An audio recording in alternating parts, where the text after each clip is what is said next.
Why leaving Miami for Da Nang? Well, we didn't leave Miami for Da Nang. We left Miami to tour Southeast Asia and travel and do things before we get too old or before my MS, which I was just diagnosed with, kicked in and made me incapable of doing those things. And I also just turned 60, so Yeah. we wanted to do a bunch of things where you never know when your health can fail. We're both in great shape. We're both active, but you never know when something happens that can just stop that right away. And we didn't want to have to look back and go, oh, we should have. Where to? This way. This one? All right, let's do it. Let's do it. Yeah, so I'm excited to chat. Last time we talked, you'd basically been everywhere in Asia, right? You've been Pretty to like much. 100 different cities. Yes. And we're sort of deciding on here, you're doing one more trip to Chiang Mai. So Yep. you're back now in Da Nang for a second go around, and I guess you're making it more permanent, or you're thinking of like doing a full time? Well, this time we're here for 3 months, and then we were going to start to make our slow way home. Our tenants have now said they want to stay another year, so now we're like, what should we do?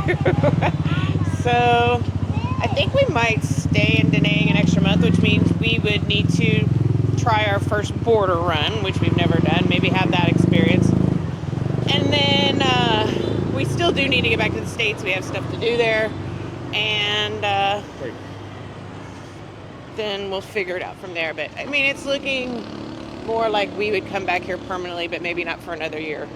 Okay, and so it's another, I guess, notable thing is that when you were first here, it was like smack in the middle of rainy season. No, hot. The first time it was hot. We actually left for the rainy We left season. for rainy season and Did you went to Chiang skip the Mai. rainy season? Oh We my skipped goodness. rainy season, yes. Power move. I feel like Power when It was lucky, just lucky. you Yeah. because I was gonna say, this is like the tail end of it. Like it Right. might rain a little Exactly. bit, there might be a couple more showers, but there's like, the tropical storms are done. It's after Christmas, it's at New Year's now, Yeah. basically.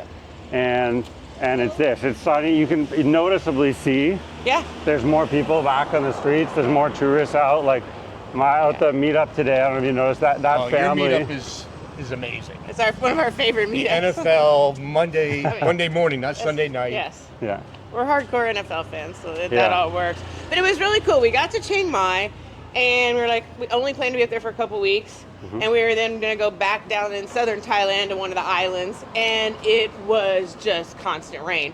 And we had other travelers we met up along the way that went on down, and they would text us and say, don't even bother. It's flooding, it's miserable, stay where you are.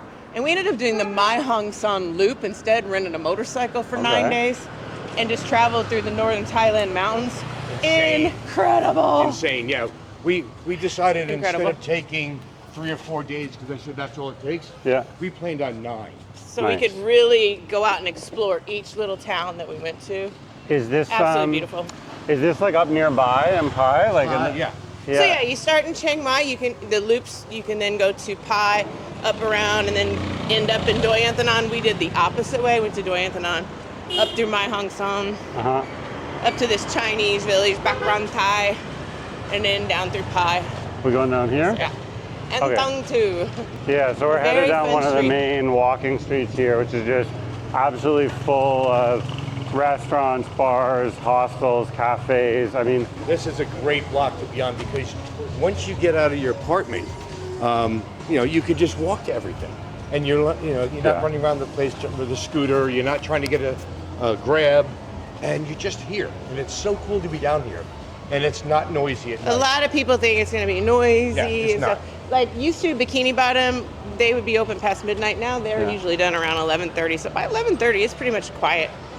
yeah, We're gonna walk in right here. This is Len's Coffee. This is a Neighborhood a place. neighborhood spot where all the expats come.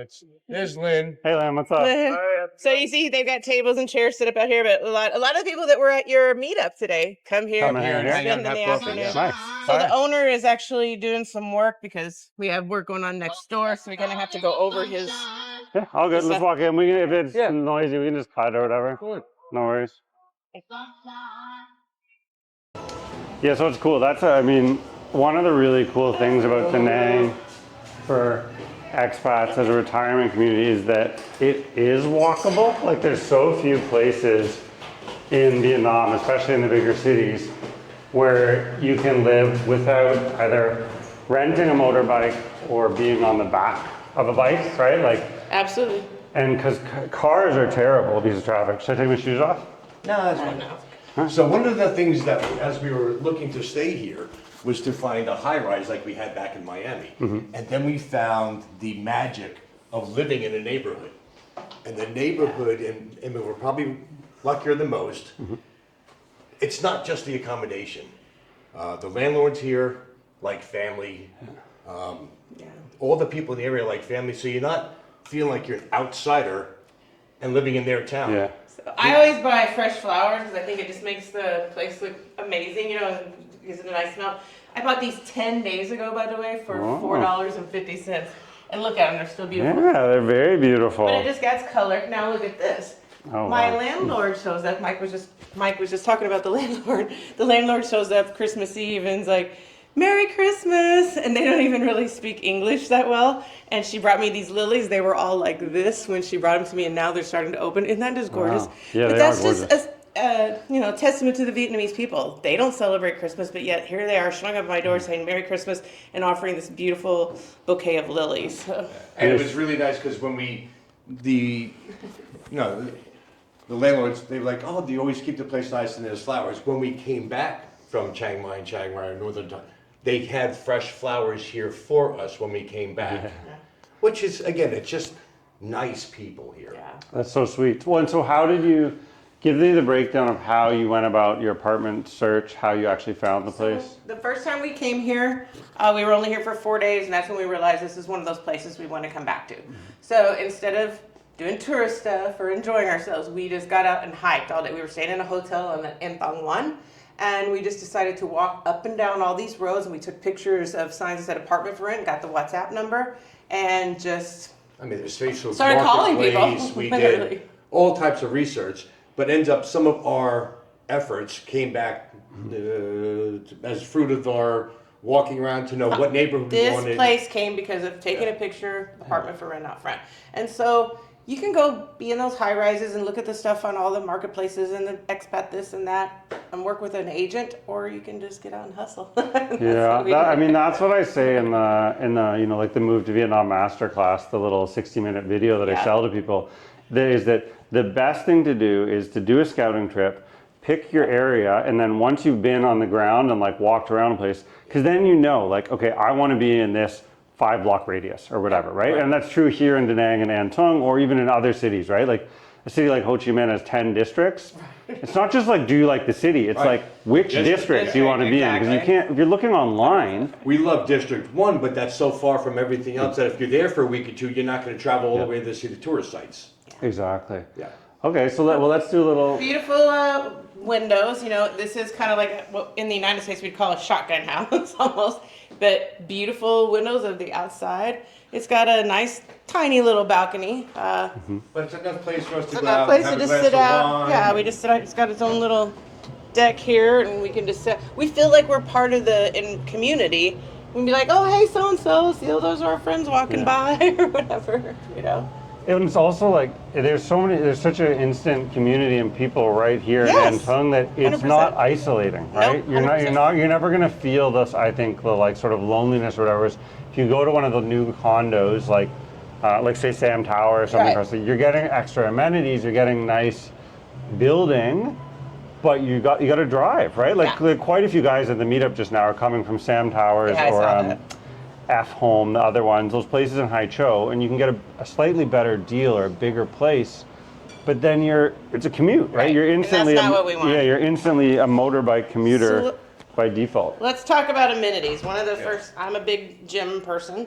One of the first things I asked our landlords was, do you know where I can buy some used gym equipment? I just need some weights because I don't need to go to a gym to get my cardio. We've got the beach right here. We're 2 blocks from the beach, and I can walk up and down, I can run, I can skateboard or whatever, rollerblade, whatever I want to do, but I need some weights. So come here, I'll show you what he did. He's like, you don't need to buy anything. I got you. So he's like, I have these weights. And he gave them to me. They're his personal weights. He goes, but I never use them anymore. So, That's anyway. awesome. So this is it's our spare bedroom. Yep. Yeah, so this is a two bedroom Yep. unit. 2 bedroom, 2 full baths. So you can see You get a full bath, full wardrobe in here. So I actually use this bedroom for all my clothes. I Yeah. get ready in here. That's nice too. It actually has a shower stall, like Yep. Western style, as Yeah, opposed to 100%. you know the classic like Yeah. hanging Yes. shower over above the top toilet. of the over the top of the Over toilet. the top of the toilet. Each room has its own air conditioning. Yeah. So Yeah. Cool we had recessed lighting, you know. we had friends come from Wisconsin and they stayed in here, and so when they were Oh here, wow, yeah, you're a guest. You have a literal guest room. yes, a guest room. That's pretty interesting to think about too. So and Think about this it is, too for maybe like retirees who have kids or family Yeah. that want to come visit too. so this is the main bedroom, and it's a much bigger shower in Mm-hmm. our main bathroom here. Oh, yeah, nice. So proper walk-in. Cool. And each bedroom you see has a Wardrobe. Each has a desk. desk. Little desk, sit down we there, got our make your own little- videos. Yeah, you got your same setup. Huh? Yeah. Little DJI Osmo spot. There you go. Is there a window there? There It is, but is. there's a building behind building, it. so And we it's- never Yeah. open it anyhow. So it gets light, but there's no view. Yeah, you can get light in here, but we actually use this room as our blackout room. So Ah, the sleeping, the black. this is the sleepy room. God. One day. The best part about the bedroom being back here, is that you're always, again, people are like, oh, it's the street noises, and even though it's not, you can't even hear the Bombay. Bombay guy, because you're way in Yeah, the back yeah. of the building. I mean, you think about it, we've got a bedroom, plus course. the atrium where you walk up Yeah, to for one sure. flight, and then the living room. We have all brand new windows, so it's even way quiet in this place. Yeah, Yeah, think yeah. about the studios you see. The bed is always at the front, next to the, The balcony window. and the window. So you noise back here. back It's here? so silent. That's right. Yeah, that's true. You get an actual good sleep, right? Yeah. You don't. Yeah. It's kind of a double payoff. That's cool. Well, let's talk a little bit too about. Obviously, everyone always wants to know the finances, the money Yeah. aspect of it. So, why do you? And we haven't technically seen the living room thing. Why don't you give me a little kitchen living room tour and Well, then. one of the things that we love, I mean, we love to cook, and I know we don't need to here, but for me, I just find it therapeutic. But you've got a microwave, you've got a kettle, you have a toaster oven, and a stovetop. Most places don't have the toaster oven. That is like amazing. I mean, we put stuff in there all the time. Nice shelving for everything. It came with, a decent amount of dishes and stuff. We actually went out and bought our own. I like stemless wine glasses. Yeah, me too. I bought 6 of these down at the restaurant supply store for like $2. Yeah. So yeah, we kind of had some of our own things. We've done a few things to kind of make it own, like we have the bar stools out front we got, we own Yeah. all new sheets, blankets, pillows, towels. Again, we've been here for 5 months. So you Yeah. make it a little bit of your own. Landlord gives us these. That's 35,000. Which the last time we were here, we didn't know that was an option, so we were spending 35,000 for one that was half that size at the store. Now they just bring us up. Anytime I call them, Delivered the here. next morning they have it here for us. So that's really cool. But we've got pans, pots and pans. Pans and knives. We're not not people that don't use their fridge. Oh yeah, you got a full fridge.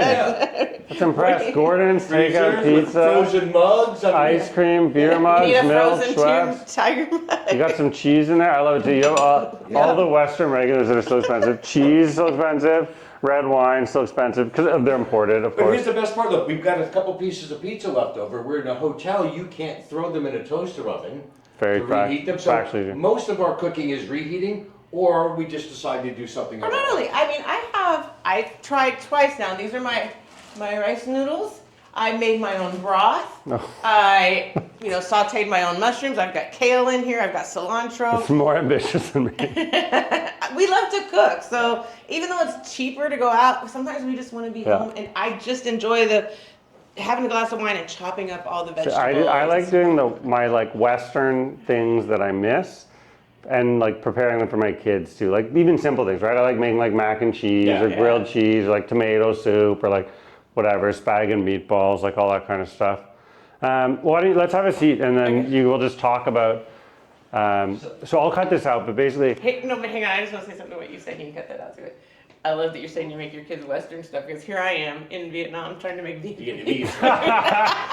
well, so I should also say my mother-in-law and my wife both cook Vietnamese food at our house pretty often. But I was gonna say let's do a abbreviated version of the last interview, Because you got to assume there's people will watch this who haven't Right. seen We've had so many comments. So many people have been like, "Oh, you've been on Evan's YouTube." And Yeah. So yeah, I'll link the old video up here for anyone who's watching. But also, let's get, for the people who are just joining us for the first time or just meeting you, tell me a little bit about that story again of why leaving Miami for Da Nang, and then how after your sort of whirlwind trip, you chose this place and like the sort of impression it's made on you. Well, we didn't leave Miami for Da Nang. We left Miami to tour Southeast Asia and travel and do things before we got too old, or before my MS, which I was just diagnosed with, kicked in and maybe made me incapable of doing those things. And I also just turned 60, so Yeah. we wanted to do a bunch of things where you never know when your health can fail. We're both in great shape. We're both active, but you never know when something happens that can just stop that right away. And we didn't want to have to look back and go, "Oh, we should have." Yeah. That's all. Absolutely. And it's been kind of crazy. Like, we haven't gotten our YouTube channel off as quickly as we had expected. But it's just because we've been so busy traveling, it's hard, and sometimes we don't have Wi-Fi or whatever. But I have been putting things on Instagram, and then the Instagram over to Facebook. And just in this last couple weeks alone, I guess maybe because people are home, it's starting to really resonate with people. I had one girlfriend who called me yesterday. She's like, "I just booked my ticket. I'm going to be there January 15th. Yeah. I just had somebody else. He's like, "I'm going to come in February." One of my best friends, yeah. Yeah, another one of his friends is coming now. I mean, so many people like what you're saying and what you're doing is resonating with us, and we're realizing, why are we over here hamster wheel, just to barely make ends meet when you can come here and breathe and live.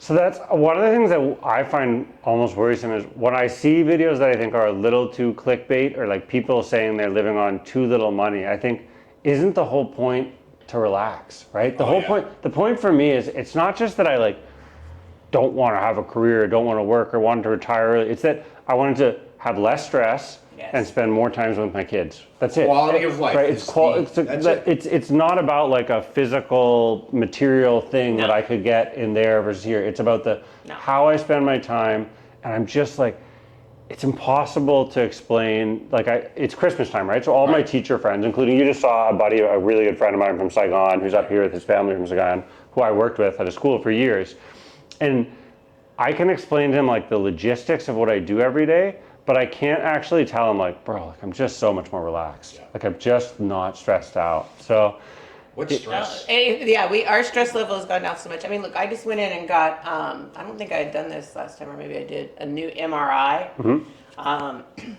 The same MRI I would pay at least $3,000 for back in Miami. I paid $150 for here. And the doctor was able to do a consultation with me. We were able to send all the images from the MRI on a QR code to my neurologist back in Miami. A QR code. yeah. Where we had stack of I discs brought and discs with paperwork. me of my own. Are you kidding? And they looked at me with these discs. They're like, That's archaic. that's archaic. I mean, it's just, they're so much more advanced here. So I was able to send my neurologist all my images of my brain scan on a QR code. It's And crazy. then be able to deal with your doctor back home in English and who knows your medical both history. doctors say you've had zero advancement in your MS. That's awesome. And I have not been on any kind of medication for it, but just living a healthier lifestyle and reducing the stress is, I think, so huge. That's Lots awesome. of exercising, lots of travel, doing You guys- things that probably much younger people do. And every once in a while we get to a spot going like, this is a little bit tough, and like, this is why we did the trip. Yeah. Well, we also think we're 30, so it's okay. What are you guys doing, like step counters? How much you walking? Not as much when we're here Yeah, as, really? as when we're out. Yeah. Well, yeah, he gets caught up watching. I mean, I still try to get out and walk. Yeah. I have to do some kind of exercise. But if we're not doing something, like there's not a reason to go out, he's not going to go. I have to force him. We feel like we're home. Come on. So some of Yeah. it is you don't have to go out all the time, but when you're traveling, you want to see everything. You want to go So everywhere. then you're out. You're hiking up waterfalls. You're getting 20, hiking up to a 30,000 steps a viewpoint. day in. Where here, an average is maybe 10. What do you think it is about Da Nang that makes you feel like you're at home? Like it's almost shocking to hear people say that, but I get it. I totally There's a get it. community here for. First off, I mean, just your meetup group. We're in several other meetup groups. I was even saying to our friends that are here visiting from Miami with us right now this morning when we were at your meetup, I'm like, it's so easy to make friends here. They've only been here 3 weeks, and they're like, Yeah, it's incredible how many people you guys already know. Like everywhere we go, you guys know in every single bar, every single restaurant, you run into somebody you know. And you, as you know, it's such a cool thing. our relation started with you, starting up, chatting with Morel because that's just her thing. We have a huge network in Miami, Yeah. and she's building this the same way she did in Miami. Not that I sit back and do nothing, but she's the follow-up girl. Where's the events going on? How can I plan something? How can I do something for someone to create a better relationship? And I applaud her for that. So It's worth it. I mean, the effort is worth it, right? Like putting in social effort. One of the reasons why I decided to have an in-person meetup instead of, I used to have an online community. And in the online community, sure, you get knowledge, you get information about how to make the move, which you also can get in like my course. But an online community, I wasn't, in a selfish way, I got nothing out of it, right? It just meant more time at my computer, more time doing something at a desk, facilitating working, doing something that felt like work, right? As soon as I switched to be like, free meetup, drop in, come once, come never, whatever, it's totally easy, there's no rules. And it was just something I wanted to do, right? I just enjoy watching You're going to be there anyway, so why not invite other people to come? And it gets me off my couch, right? Otherwise, I'd just be sitting at home alone watching the game, maybe texting a friend or something. Yeah. But having that like regular routine of being like, get out of the house, see people's faces, shake hands, say hello, have a coffee. Human interaction. When you interact with someone online, they don't smile when they talk to you. That's right. But in front of you, they do. Thanks so much for watching. If you want to see the original interview with Mike and Muriel, it is right here. Otherwise, you can check out this video with my buddy Nick, an American veteran retired early in Da Nang, Vietnam. We tour his $600 condo. And right here in a box on screen, there's a link to my Move to Vietnam masterclass that'll help you with housing, banking, all your setup, visa needs you get for the first 90 to 180 days on the ground.